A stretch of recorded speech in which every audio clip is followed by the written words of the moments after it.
La nieve perfecta, incluso a estas horas, como podemos apurar, que es una de las ventajas de estar aquí en Andorra, pues puedes aprovechar, estar solo, bajar con poca gente y disfrutar más de la montaña. Las pistas están fenomenal, la nieve, la calidad de la nieve es muy buena siempre y que hay muy poca gente.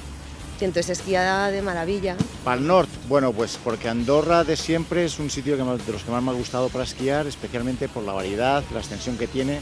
Y realmente, si tengo que coger en la península ibérica sitios para irme, no, siempre hemos elegido esto, si no nos íbamos a Francia, pero siempre ha sido Andorra. Una pasada la nieve, las pistas, nieve, polvo y nada, esperando a ver si les hago un vídeo para cuando bajen, si no bajan a trompicones.